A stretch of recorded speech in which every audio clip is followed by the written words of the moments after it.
So today we got a Dodge Ram 2500 making over 1,700 horsepower, and where it may not have 18 turbos like Whistle and Diesel, this one's actually faster. This thing goes 0 to 60 in 2.2 seconds. So let's talk to the owner and find out more about it.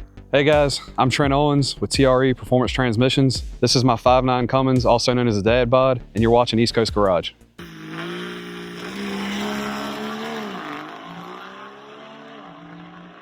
One cool thing that I really like about this truck is, you got the camper shell on the back. People always joke on us about the camper shell and things like that. Some love it, some hate it, damn the difference. But we took the truck to the track when it was 670 trim. We ran it one weekend without the camper shell. I just had the camper shell laying around, came off of another vehicle. I was like, it'd be kind of funny to race 670 with a camper shell. So we threw it on there just to see what it would do. And we went out the next weekend and printed the exact same time slip, the same 60 foot, the same ET, the same mile an hour, all the way to the 100. Obviously it didn't hurt us, so we might have added some weight, but maybe it actually helped the aerodynamics having the camper shell on it. Kind of joked about it. People got a lot of feedback, I'll say good or bad. And so we decided just to leave it on there. It makes it look like a sleeper. Yeah, definitely. So who does that except for like farm truck, You can see the big intercooler on the front. Obviously you see slicks on it right now, but at first glance and just walking up to it or seeing it go down the road, I wouldn't think that it's a 1,700 horsepower pickup either, Right. The more you look at it, the more you realize that this thing's bad. Going 0 to 60 in 2.2 seconds in a truck that almost weighs 7,000 pounds is crazy, because you could embarrass a lot of people in some cars that they think are fast in your heavy pickup truck. Yes, sir. So, most definitely. That's pretty cool, man. That's the best part of it too. Yeah, I love it. What all do you have done to it? So a little bit of everything. When I bought the truck, it was originally essentially stock. Bought it to daily drive back and forth to work, and you know how that story always goes. Currently it has our competition transmission in it. It's a full manual valve body. I know recently you did a video with Matt Sanger. It's got his input shaft he designed, and it's a pretty stout unit. We use in more or less everything from heavy abuse street trucks all the way into, as you see, race and play things. Man, this thing shifts hard, dude. Yeah, we got soft springs, and then the built trans with that triple disc converter and the higher pressure valve body. It hits pretty hard. Sometimes it actually feels a little bit smoother the more RPM you give it, as opposed to just cruising around. Oh yeah, I bet. It's got a 5.9 engine in it that is built, but it's still fairly budget. It's got ARP hardware throughout the whole thing, Wagler Street 40 rods. It's got stock pistons, a fairly stock head, a little teeny bit of port work.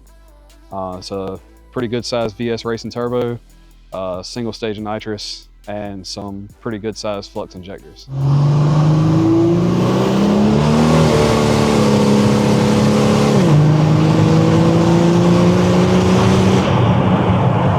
Golly. Man, it just sucks you into the seat. How much nitrous are you spraying in it? It's a single 375 solenoid. I'm running a 55 and 65 jet in it. So it's got a splitter, runs 2 jets, and it picked up just over 300 horsepower off of the nitrous that we're running on it right now. Nice. And this turbo is bigger than my face, man. That's awesome. Which, I mean, I'm sure it takes that to get to this kind of, Right. power level too, because Right. How much boost are you running? Fuel only, it's in the mid 60s. When we're spraying it, we've seen up to 93 pounds. 93 pounds of boost. Yeah. Man, that's crazy. That is a lot of pressure. We set up as a dealer for VS Racing, and there's a certain turbo, so 7289, that we use a lot. There's classes specific to that charger. And so most of what we sell is that kind of line, but I don't like to sell stuff to customers that we don't use ourselves. And we were in the need of a larger frame charger to try to make more power, fuel only. And so we switched to this charger here, which is a T6 frame. It's based off of a GT50. It's an 88 millimeter, 100 millimeter turbine with a 124 divided housing on it. That is massive. Yeah. Which, I mean, in the diesel world, it isn't surprising. I mean, this is pretty typical in the diesel world, to be fair. And this exhaust manifold is probably one of the sexiest things I've seen, man. I agree. It is so beautiful, man. Yeah, unfortunately, those guys, They didn't stay in business very long because they have a very nice looking product, no doubt. And I love even like how your wastegate dump is. It's very well done. And when you get down right here, it's like a work of art of pipes and plumbing. You know, sometimes you see builds like this that are, you can tell we're just kind of like thrown together in the backyard, you know, but even like the billet valve cover really just cleans everything up so nicely. Like I said, as it started as a daily driver and it kind of escalated. One of the biggest things that I did that kind of changed the trajectory for this truck, a guy up in Pennsylvania, his name's Brian Durf. He's also known as Battleship 67 all over social media. He's a whiz when it comes to wiring. And so I took the truck, spent the weekend up there with him and completely rewired the truck and tucked everything. And when we did that, cleaned the engine bay up, it was like, man, I really don't want to drive this thing in the rain anymore because, you know, the engine bay gets toasted. Yeah. And so then the truck kind of moved towards where it is now. Like I said, everything else was done here in-house. When you get talking about piping and all, you know, it feels good because our guys at the shop did all the piping, you know. Nathan, he did an amazing job on it. Very satisfied. Actually, the wastegate dump, that was his idea. Yeah. He asked where I wanted them to dump. I didn't really care. I don't want to cut holes in my truck. So we were kind of tossing ideas. And he said he had an idea, and I said, just tell me what you need me to order, and we'll make it work. And he did a great job with it. So yeah, he did. Yeah, that's cool. And I also pay attention to little details like, you know, on your steel braided lines, you have a nice anodized splitter to keep everything organized. And it just cleans up everything that you're looking at. Your firewall is very empty, thanks to the wire tuck, of course, and stuff. It's all about the little details for me, because you can tell how much care was put into the rest of the vehicle. You see a lot of trucks that look really nice. Then you'll see a lot of trucks that are really fast. You don't see very many that are a good combination of the two. And that's kind of what I'm after is, like, you know, a lot of time and a lot of money goes into these builds. And I at least want it to look like we spent this much time and money building it. You know? So that's why we put as much effort into it as we do. I respect that. I like that.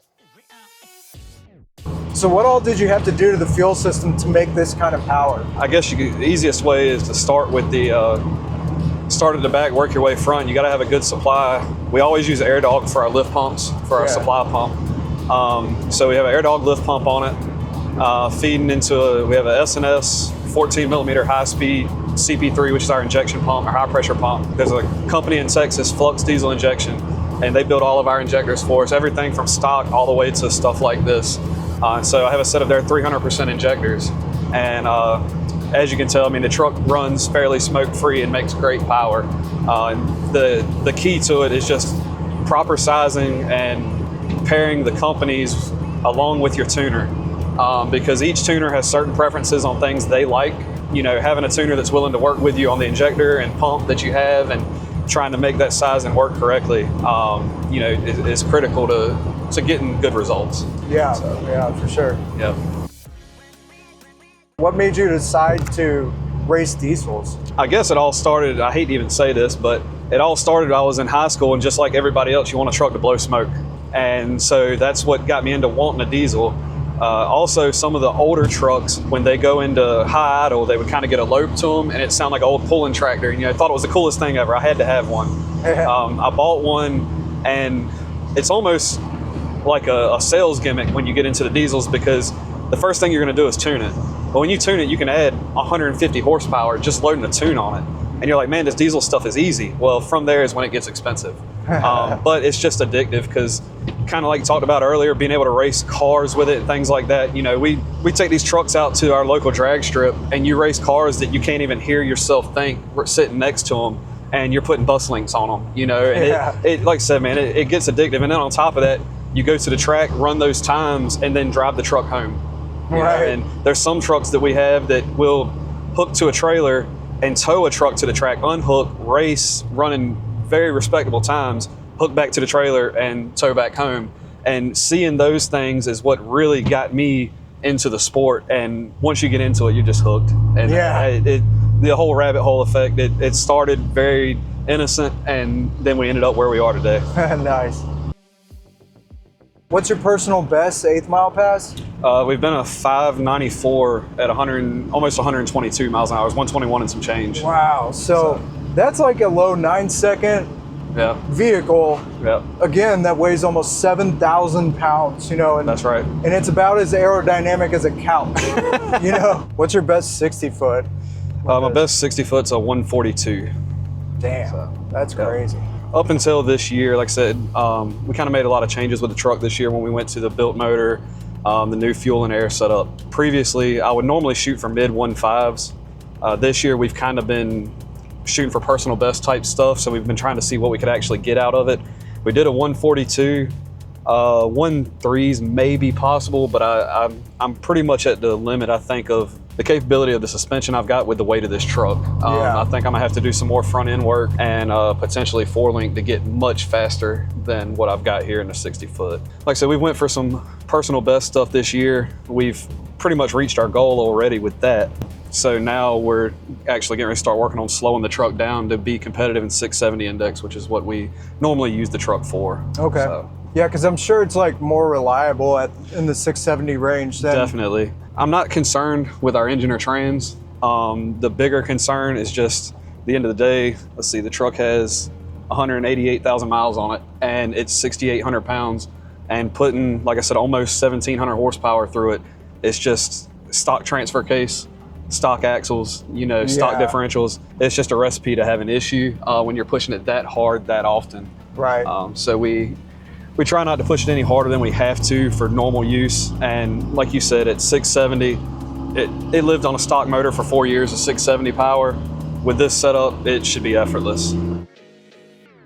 My experience so far just riding in it, it rides like a nice truck, man. It's nice. It's not loud. Right. And I mean, you're on slicks too. Right. It's really impressive, honestly. Yeah, you can tell that the tires aren't balanced because there is a slight vibration. But as far as ride quality, everything we've done actually softened up the suspension, mainly helping with weight transfer on the track. But it makes for a great ride. The only issue is, as low as we have this truck, and I mean, everything is still essentially factory, is we did have to remove the bump stops. And if you hit a big enough bump, you do bottom out the frame on the axle if you hit a big bump. But, like I said, if you drive, you're aware of where you're going, what you're doing. You're able to mitigate that for the most part. So yeah, Trent, dude, this truck is bad, and I love everything that you've done to it, and I love that you kept it still, a daily Right. driver. So it's super cool, and I really respect this build a lot. Where can people find you on social media to see more of it? Most of my content goes to Instagram, which is just Melton Pistons. Same thing on YouTube. We do a lot of footage from events, track days, things like that on there. We try to do a little bit of the around the shop blog type videos, not a lot. And then on Facebook is TRE Diesel Performance is where you can find it on Facebook. All right, cool. So Melton Pistons, all right? I'm glad we didn't Melton Pistons today. And, I really appreciate your time and Yes, for taking us on a ride and showing us the truck, dude. No doubt, man. Anytime. And thank you all for checking out this video, and we'll see you in the next one.